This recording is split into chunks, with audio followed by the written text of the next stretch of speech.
Now on Denver 7 News, the Broncos are finally back. It's day one of training camp and the start of a brand new season. Just insane. I got a high five from Russ, caught a ball from Sam Martin. We have team coverage from the UC Health Training Center, bringing you a full recap of day one. For decades, our interstate highway system has been dividing some communities. The new money that's going toward trying to right some of those past wrongs. And new bans on abortion have exceptions if a pregnant person's life is at risk. What our investigative team learned about the laws that make it unclear when this is the case. Thank you for watching Denver 7 News at 4. I'm Micah Smith. Today is the day. Football is finally back. It's day one of the Broncos training camp and a chance to finally see what the newest Broncos are made of before the season starts. We have team coverage today. Bayan Wang and our Denver 7 sports team are out at the UC Health Training Center. We'll get to Bayan in a second to hear about the fans' reaction, but first up, Lionel Bienvenu and Troy Rank for a recap of day one. All right, thanks, Micah. Yes, day one of training camp, football is back. And Troy, you could feel a noticeable difference from the past few years, actually the last 5 or 6 years. And it really, the energy, the enthusiasm, and it all started as soon as Russell Wilson ran out from the locker room onto the field. He ran onto the field, the fans went crazy. He ran over there and high-fived everybody. Just a different vibe and a different excitement here at the UC Health Training Center. Yeah, for me, Lionel, it started before I got here. The traffic jam, Yeah. It took 20 minutes to get into the parking lot. We haven't seen that since Peyton Manning. But yes, WrestleMania, folks, is alive and well. To see him run over there, the only player that's ever captivated the crowd like that since Manning is Von Miller. And even this was different. You saw number 3 jerseys. We had people camping out overnight to see Russell Wilson's first practice. But yes, it's caffeinated. You can feel the vibe, the excitement that this team has hope again, Lionel. Yeah, and on the field, I mean, it was just the first practice, so there was no hitting. They were just in helmets and shorts and T-shirts. But here's what Russell Wilson and Coach Nate Hackett had to say about day one. Guys are lasered in, ready to work and do everything that we've been doing all OTAs, all summer. Even in California, we're putting the work in, just that bonding time and everything else, and it really showed today. Defense looked great, offense looked great, special teams too. So it was just a great first day to be where we are and to have a new head coach like Coach Hackett and just everything else. We're so far along, and we're going to be really prepared. And that's a tremendous attribute and just acknowledgement really to our leadership of guys.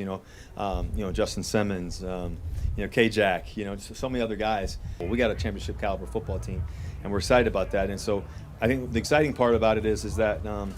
Now it's time just to go show up and prove it and go do it. I love the competitiveness.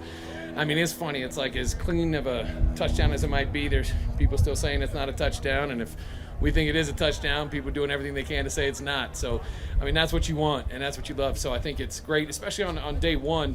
It's a marathon like we've been talking about, and you don't want to get big, long fields right out the gate. So I think it's so important to shorten the field. We have a shorter practice, so you just want to get as many reps as you can within the time frame, but work the most important area of the field.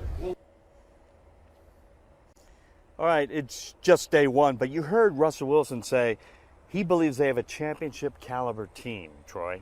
Well, the reason he thinks that, Lionel, is because of the offensive potential, the skill position players, specifically the receivers, Javonte Williams, Melvin Gordon, and also they have a really good defense. Justin Simmons picked off Russell Wilson today. So they're still good defensively, and the defense will only get better when Russell Wilson's led offense creates leads in a game, something, again, we haven't seen for a long time. All right, excitement and energy out here at Broncos camp. That's it for us. Let's go back to Micah for more team coverage here on day one. Yeah, Lionel and Troy, I'm feeling that energy from the training camp to right here in the studio. Thanks, guys. Stay cool out there.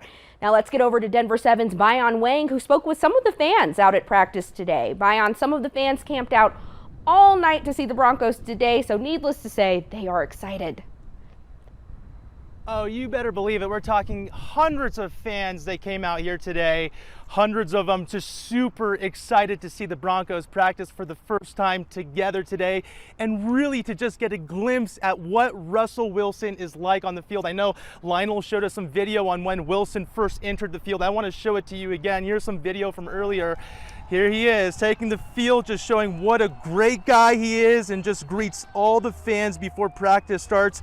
And when he came onto the field, everyone just lost it, as you can imagine, and cheered really as loud as I've ever heard. And Wilson high-fived many fans, which will be a lasting memory for many of them. Just insane. I got a high five from Russ, caught a ball from Sam Martin. Just, yeah, it's a lot. Your day's off to a good start, it sounds like. Yes, sir. Yes, sir. I've been a Broncos fan ever since I was a little kid. So, I mean, just to have that energy back, you know, it's very exciting. I'm super glad to be here. Now, while these fans waited in line all morning to get into the facility, others like fan JT camped out in a tent overnight to make sure he was the first to get in. We ended up getting out here about 5-ish yesterday, just pitching out, you know, getting ready for Russ, you know, the new team. It was rainy. You know, we had a tent for a little bit. You know, you got to bring a tent, you got to bring, you know, an air mattress, a chair, blankets, hoodies, different outfits, because weather's unexpected.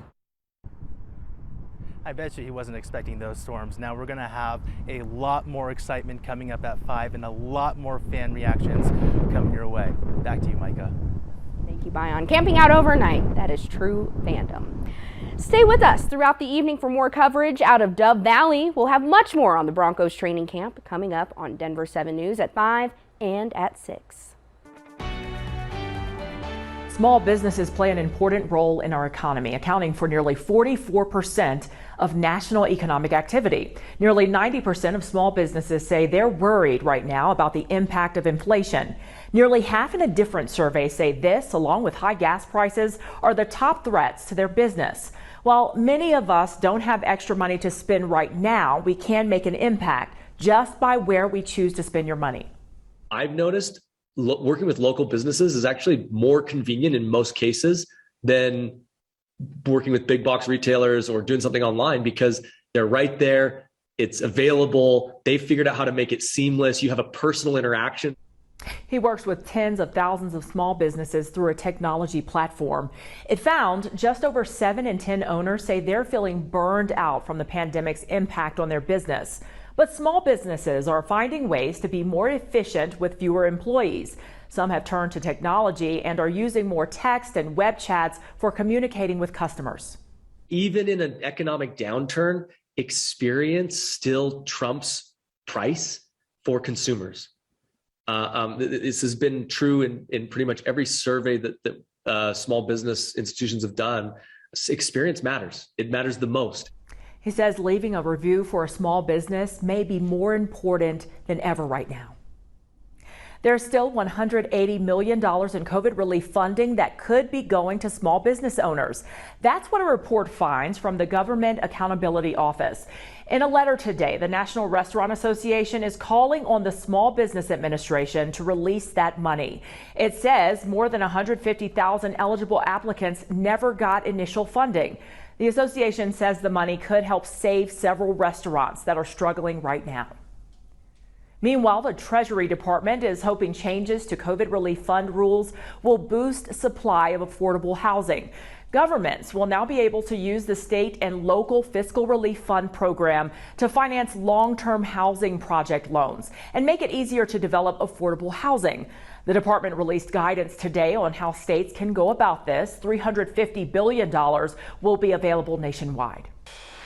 President Biden ended his COVID isolation today. He tweeted this picture of a negative COVID test. The president's doctor says he's completed 5 full days of isolation this morning, along with his full course of Paxlovid. His symptoms are almost completely gone. Supply chain issues are now coming for our elections. The impact a paper shortage could have, and why more online voting may not be the answer. And Spirit shareholders have spoken. Coming up, hear the results of their Frontier merger vote and what comes next.